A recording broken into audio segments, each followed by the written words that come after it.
everyone, and welcome to another episode of the Polygon Pilgrimage. And today I wanted to show you a little known fact in the community is that you can do something called nested prefabs. Now, a lot of people know how to create a prefab. You have a model in the scene here, and you just attach your textures, you do everything you want to do there, and then you just click and drag it into this prefabs folder, and that generates a prefab. Now, once the prefab is generated, you can take that prefab and put it anywhere you want in the level. So for example, here I'm working on our demo scene, and if I take the lamp, as you can see, contains both the model, all of the textures applied to it, and it has a point light that's associated with that as well.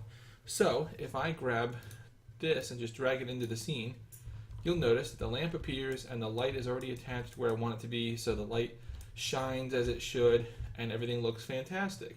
So that's good. So you can apply multiple things into a singular prefab. What most people don't understand is that you can create what's called a nested prefab, or a prefab within a prefab. So let's look at how we do that now.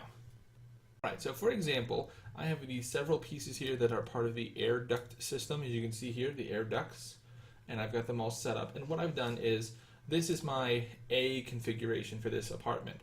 So what I've got is several pieces here that are the air ducts, and I've generated this sort of unique shape by using obviously the corner piece here, and then I used the double piece, and then I used the little vent decoration on the end, which I have to update the texture, but that will be on there as well. So I've selected all of those, put those all into the world just by dragging every piece like we just saw with the lamp, and I've done the same thing over here and then one right here. But now, what most people don't understand is I can put all of that into a prefab, which is what I've done here. This is called Air Ducts A1, so that is for apartment 1, this variation.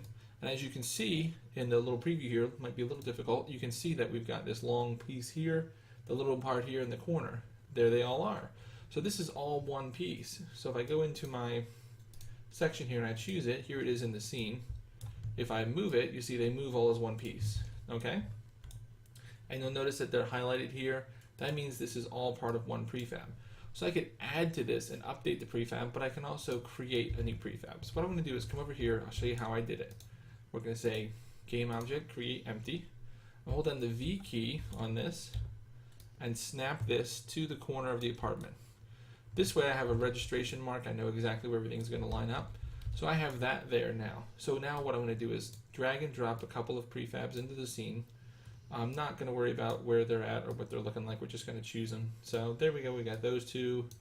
Let's put one more and bring that towards us. Make it higher up. So say this was our selection. It would be nicer looking like this, not quite like this. But we have all three of these. So now let's find our new game object. And I'm going to mark it as static because it is going to be static. And we're going to call this test prefab. And I'm going to give it the underscore of nested because that's what this is an example of. Now, so I select all the things that I want to be a part of that, all three of these, and I'm going to click and drag these to my nested prefab. So he is under here, test prefab nested, underneath. So now I select him, not the three pieces because they're underneath of him, but just him. I'm going to click and drag and bring it down here into the prefabs.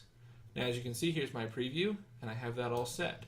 And to test it, I'm going to go here and delete it from the scene because it's now saved in memory. Here is my prefab. So now I can drag this prefab into the world, and if I hold the V key down again, come on, I don't want the local, I want, there we go. I can put them right back in the corner there, and there we go.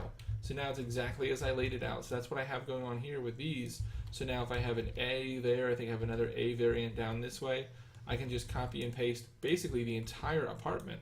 I can put everything into one big prefab and just copy and paste the whole apartment down into another room. Super handy, super quick if you have something that's going to be the same every time, and you can create different variants. So I could choose just this corner piece as a variant. I could choose this here where it punches through the wall and has an end cap, that as a variant. And then I have all these different prefabs as well as the individual pieces. I can actually have total combinations of pieces as a prefab as well. So it's pretty simple, but this is the concept of prefab nesting or nested prefabs. It's a prefab within a prefab, so feel free to give it a try. This is really good for best practices to make sure that you're working as quickly and efficiently as possible. So Try this out. Let me know if you have any questions. And as always, guys, keep practicing, get better, and I'll see you next time as the pilgrimage continues.